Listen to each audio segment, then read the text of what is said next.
The Abbasids didn't just take the throne, they buried the old one, literally.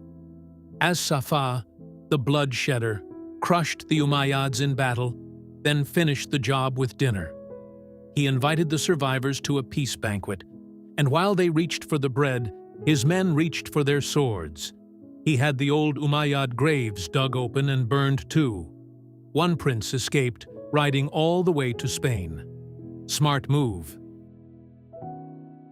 The general who actually won this war, Abu Muslim, got an invitation to court and an execution before he sat down.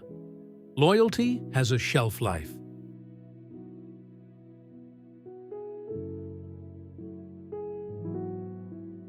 Revolts followed, and out of it rose a new capital on the Tigris, Baghdad, built as a perfect circle.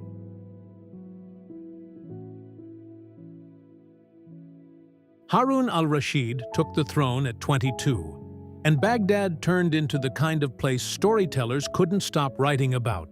Literally, this is the court behind the 1001 Nights.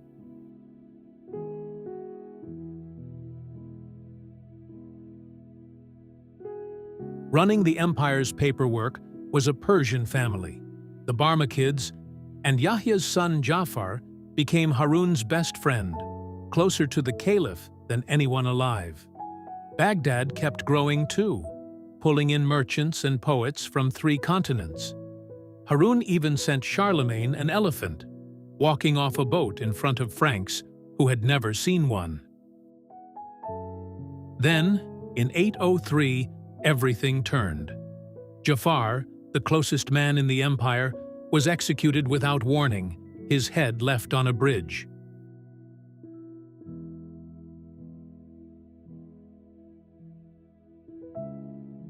That same night, guards rounded up the entire Barmakid family. Harun never explained why. 20 years of loyalty, gone in one night.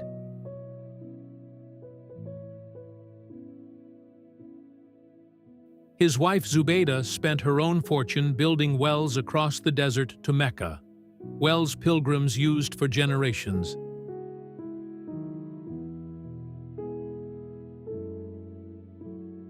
Harun divided the empire between 2 sons before he died on campaign. That decision would start a war. Harun's 2 sons got 2 different inheritances. Al-Amin got Baghdad and the crown. Al-Ma'mun got Khorasan and an army. It was supposed to be a balance. It became a war. Al-Amin tried to cut his brother out completely, so Al-Ma'mun sent a general west, and Baghdad, the round city built to be unbreakable, spent over a year getting battered by catapults from its own family. Al-Amin tried to escape by boat when the city fell. He didn't make it. His head was sent to his brother as proof.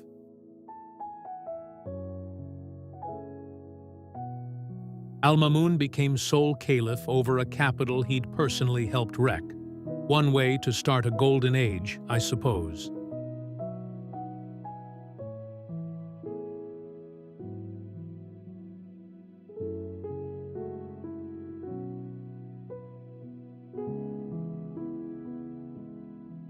Decades earlier, Baghdad had picked up a Chinese invention, papermaking. For the first time in history, books got cheap. Al-Ma'mun used that to build the House of Wisdom, a state-funded machine for translating the world's knowledge into Arabic. A mathematician named Al-Khwarizmi wrote a treatise so influential it gave us the word algebra. His own name later gave us the word algorithm. Not bad for one guy with a reed pen. Al-Kindi translated Greek philosophy, while Hunayn ibn Ishaq, a Christian doctor, traveled as far as Byzantium, hunting old medical texts nobody else could find. Astronomers on Baghdad's rooftops measured the Earth's circumference centuries before Europe dared to try. But the same caliph who built all this also launched the Mihna, forcing scholars to publicly agree with his personal theology, or else.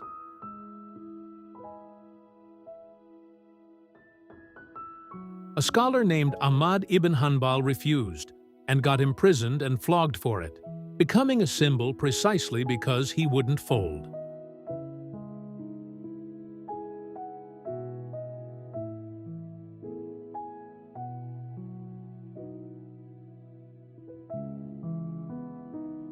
Al-Mamun died on campaign in 833, leaving behind a golden age of ideas and an inquisition that would poison religious politics for a generation. Al-Mutasim had an idea: build an army of Turkic slave soldiers loyal only to him, not to any Arab tribe.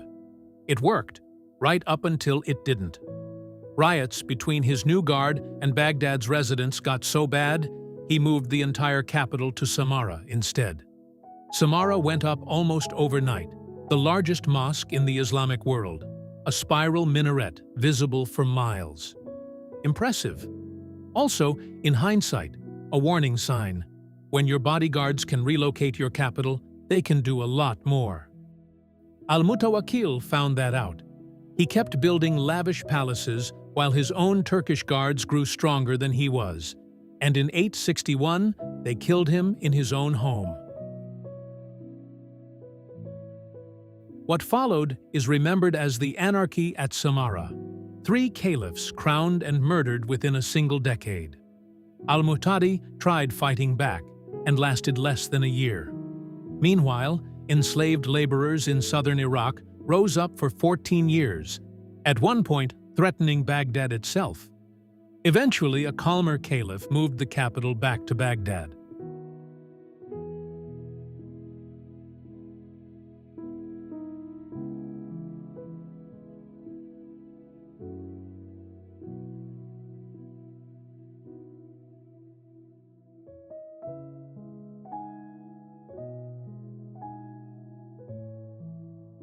Al-Muqtadir became caliph at 13, which tells you everything about who was actually running things.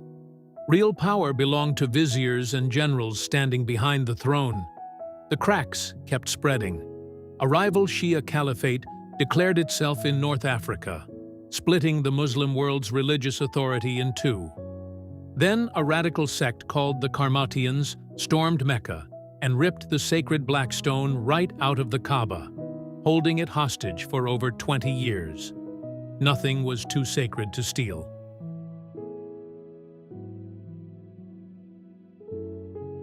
Al-Muqtadir himself was assassinated in a palace coup, the 14th caliph in a row to die by violence or deposition.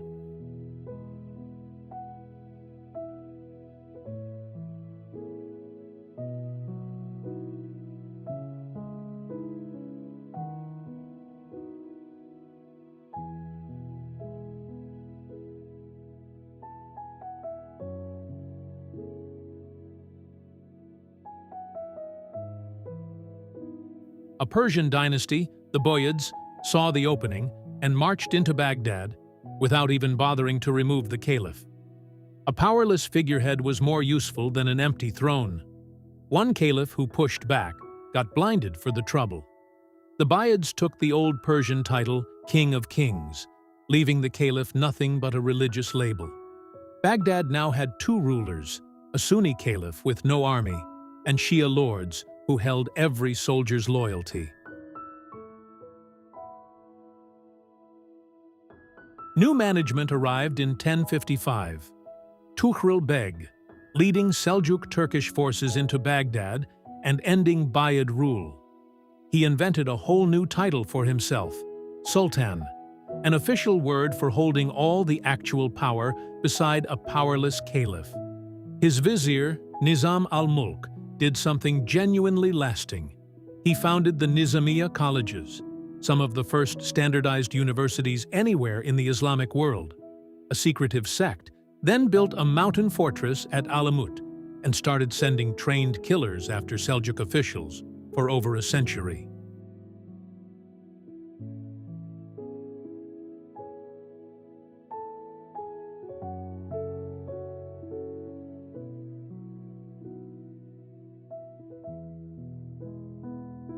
They eventually got Nizam al-Mulk himself.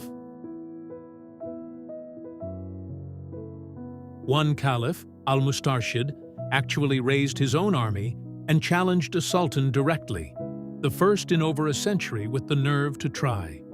He was captured and murdered in captivity.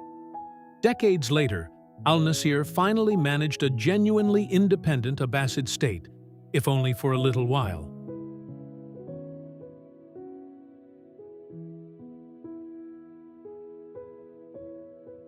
Far to the east, Genghis Khan united the Mongol tribes in 1206.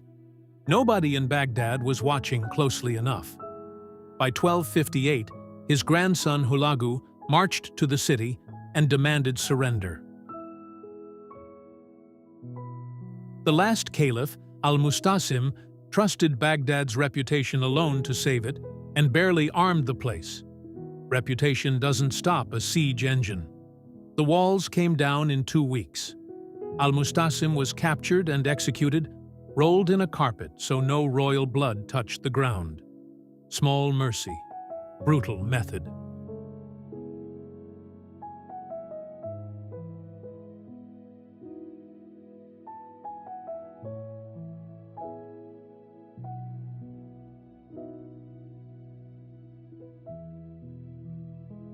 The House of Wisdom's libraries burned. Witnesses said so many books hit the Tigris that the river ran black with ink. 5 centuries of scholarship gone in days. Baghdad's power as the center of the Islamic world ended there, though a ceremonial line of caliphs limped on in Cairo under Mamluk protection. But the real legacy never needed Baghdad's standing. It had already left the city, in books and in scholars' heads, long before the Mongols arrived.